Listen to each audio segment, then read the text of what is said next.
At my sister's baby shower, she laughed into the microphone and said, "Hopefully the baby turns out smarter than some of the adults in the family." She looked directly at me as everyone awkwardly laughed. I smiled through it, pretending it didn't hurt. Later that night, she slipped up and told me a secret about the baby's real father, and I had to decide whether to keep it or blow her life apart. Last August in Columbus, Ohio, I stood in the back of a crowded living room, holding a plastic cup of warm lemonade, smiling like nothing was wrong. It was my sister Melanie's baby shower. She was 7 months pregnant, dressed in one of those silky, expensive maternity dresses that show off the bump like a trophy. The room was full: family, old high school friends, co-workers from her new dental office job. Everyone cooing over her like she was royalty. I'd helped plan it. Booked the Airbnb we were using, helped string the decorations, made the playlist, even stepped in to pay the bakery when her card declined. She'd laughed about that at the time. "You're a lifesaver." Seriously. But when it came time to thank everyone in front of the group, she didn't mention me once. Then came the mic moment. She stood up in front of everyone, beaming. I was near the back, fixing a tipped-over chair when she raised her glass of juice and started speaking. "I just want to thank everyone for coming today. It means a lot," she said sweetly. Then she paused, smirked, and added, "Hopefully the baby turns out smarter than some of the adults in the family." The room laughed awkwardly. She didn't look around. She looked straight at me. Everyone turned to look, waiting for me to laugh along, so I did.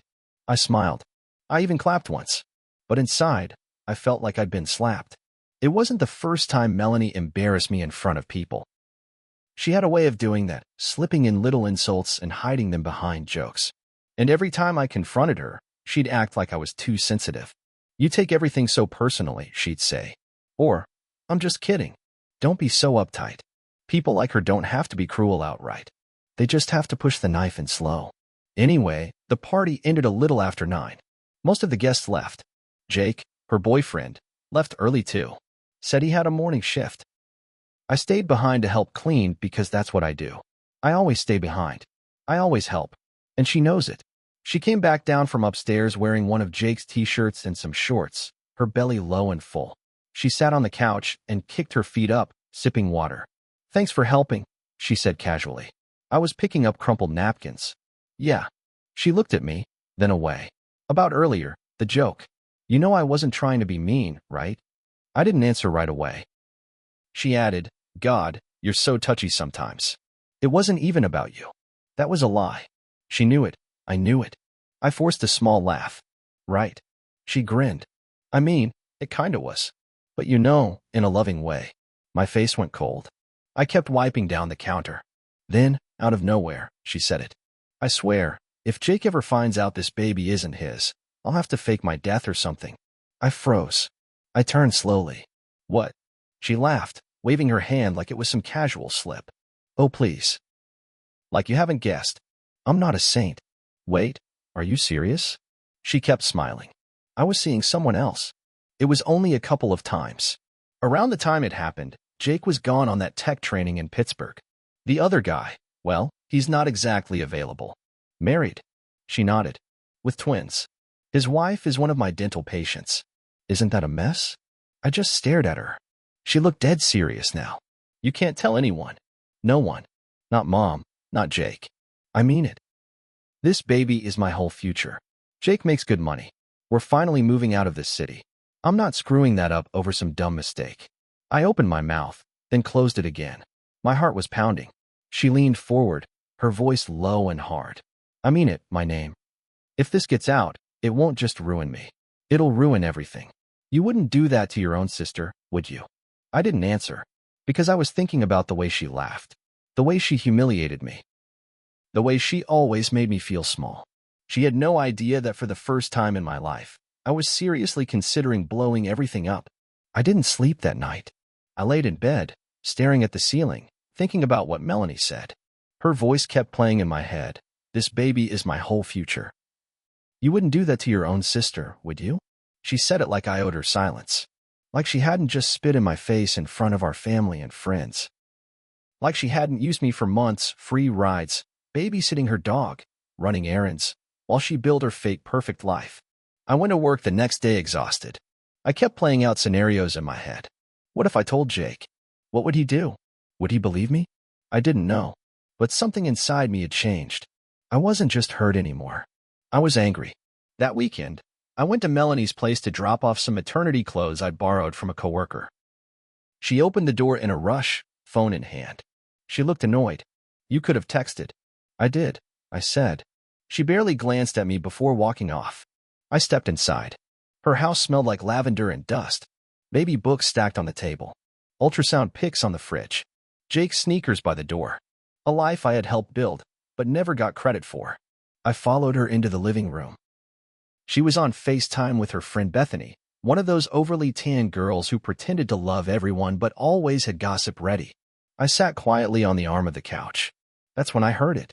Bethany said, "So are you going to tell Jake eventually, or just raise the baby pretending?" Melanie laughed, full and loud. "Girl, I'm not telling him ever. The baby's going to have his last name and everything. He's already calling himself Daddy." Bethany giggled. "That's cold, Mel. I call it survival." She turned the phone slightly and saw me. She froze, then smiled like nothing happened. "Okay, I gotta go," she said quickly and hung up. I didn't say a word. She walked into the kitchen. "You didn't hear the whole convo, did you?" "Just enough." She turned slowly. "You're seriously gonna hold this over my head now?" I stood up. "No, but maybe he deserves to know." She dropped a glass in the sink. It didn't break, but the noise echoed. "Don't be a damn idiot," she snapped. "You think Jake will believe you over me? You think Mom's gonna support you if you tear this family apart?" I said nothing. She walked up to me, close. "I've always looked out for you. I helped you get that receptionist job. I've been good to you." I laughed once. "You humiliated me. You've always made me feel like crap." Her face twisted. "Are you seriously still mad about a stupid joke at my baby shower?" I stared at her. "No. I'm mad that you treat everyone like they're disposable." She crossed her arms. "You're not going to do anything. You never do." Maybe she was right. Maybe I'd always been scared of the fallout. Scared of being hated. Of not being believed. But then something happened that changed everything. Jake called me 2 nights later. He said, "Hey, I know it's random, but can I ask you something?" "Sure." "Did Melanie seem off to you lately? Like distant?" I hesitated. "Why?" He exhaled. "Just something she said. It made me feel weird. I don't know." Never mind. I could have told him then. I wanted to, but I wasn't ready. Instead, I asked him to meet me for coffee the next morning. We met at a small diner near OSU's campus. Neutral ground. Jake showed up wearing a fleece hoodie and looked tired, like he hadn't slept either. I'd known him for almost 3 years now. He was quiet, polite, a little naive, but not a bad guy. He always offered to help carry heavy stuff or fix things around my apartment. Melanie used to tease him for being too soft.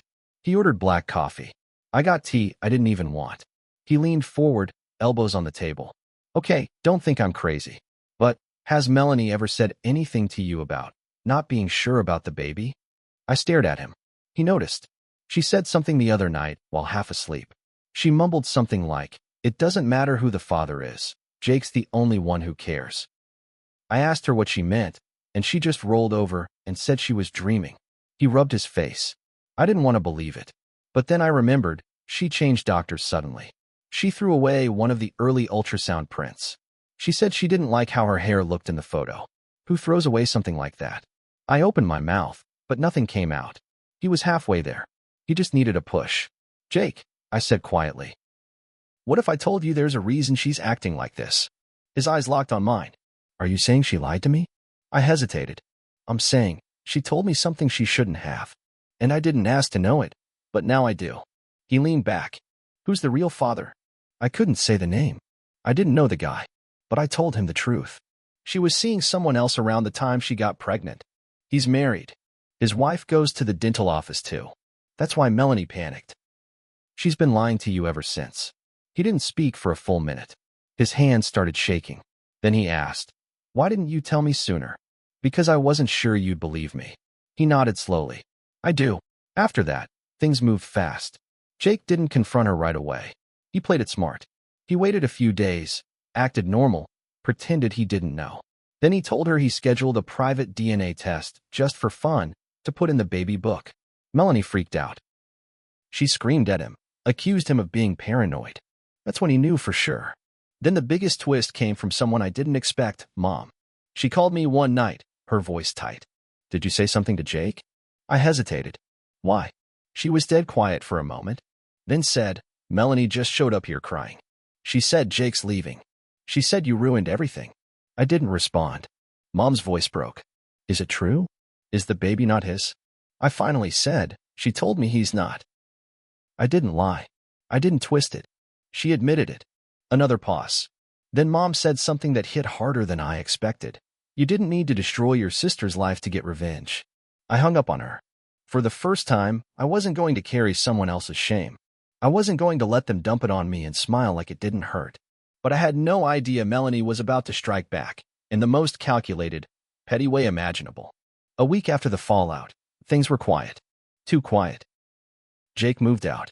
He called me once, told me he was staying with a co-worker and had a lawyer friend looking into what his rights would be, since his name was on the lease and he'd been paying for everything. Melanie didn't call. Neither did Mom. Then, out of nowhere, I got a message from my boss. Hey, can we talk for a second? I walked into her office at the dental clinic where I worked the front desk. She looked uncomfortable, almost apologetic. I got a call from someone. An anonymous complaint.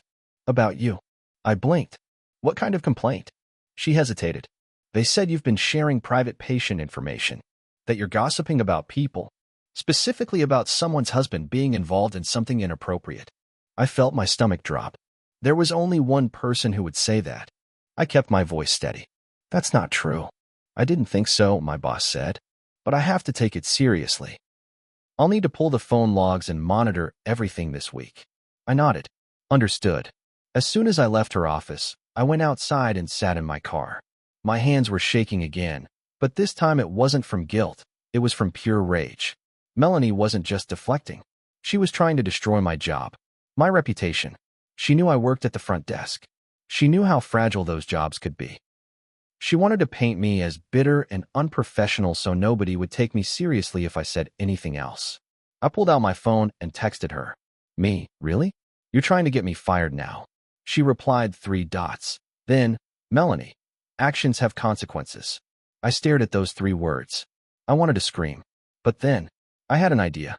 See, what Melanie didn't know was that the dental office installed security cameras a few months ago. And I remembered one particular Saturday, back in January, when Melanie came in for a cleaning after hours, and she wasn't alone. She brought him in. I didn't know his name. Middle-aged, tall, white polo, gold ring. He waited in the lobby while she squeezed him in. I remember because the guy kept checking the hallway, like he didn't want to be seen. Melanie told me to clock out early that day. She stayed in the office with him for almost an hour. At the time, I didn't think much of it. But now? Now I knew exactly what I was looking at. I made a quiet call to the office manager, someone who didn't particularly like Melanie, especially after she pulled rank on a scheduling mix-up last month. I asked one simple question.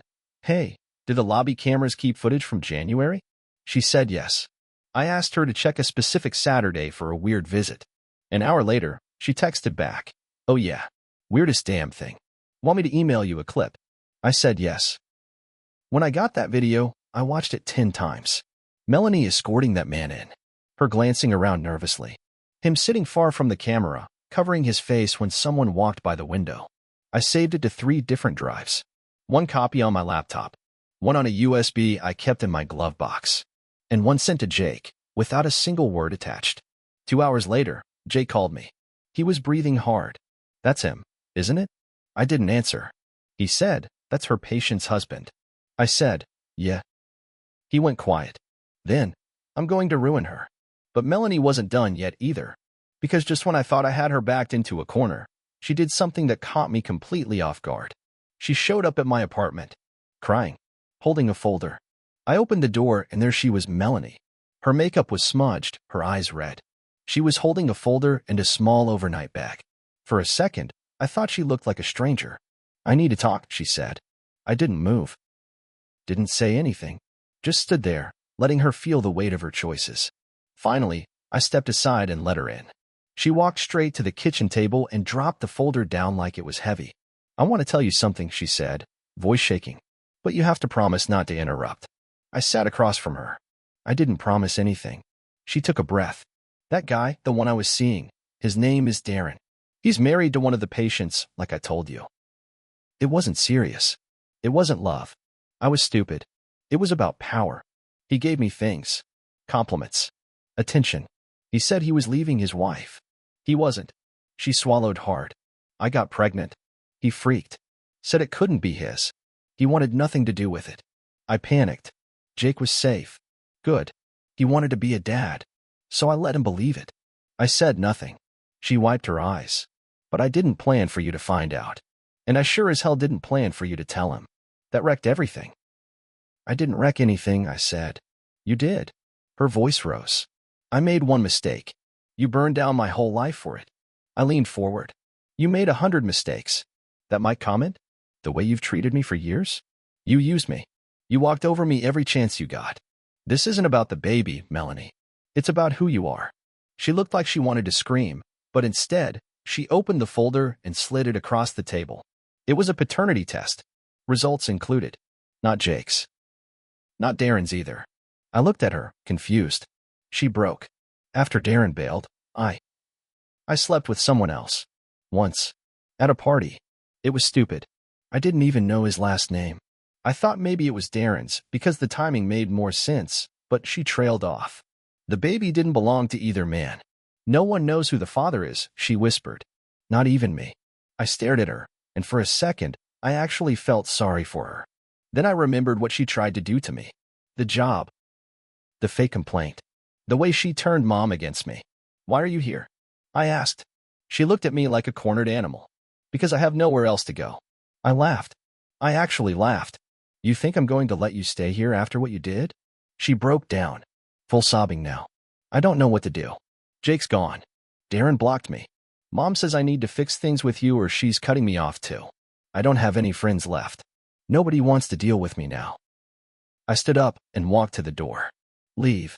She looked up, shocked. Please. Just for a few nights. No. I opened the door and pointed outside. You always treated me like I was nothing. You ruined your own life. Not me. She stood slowly, still crying. I have nowhere. You built that for yourself, I said. Now live in it. She walked out without another word. That night, I finally told my boss everything, the real story, the patient, the video footage. She believed me. Melanie was banned from ever stepping foot in that office again. Jake filed a restraining order and moved to Chicago. And me? I started therapy. I stopped answering Mom's calls for a while. I learned how to stand up for myself without shaking. I didn't just get revenge. I got free. Melanie's baby was born 2 months later. She named him Jace. She still doesn't know who the father is. And every time she looks at that child, she's reminded that lies don't stay buried forever. Especially when the person you step on finally stands up.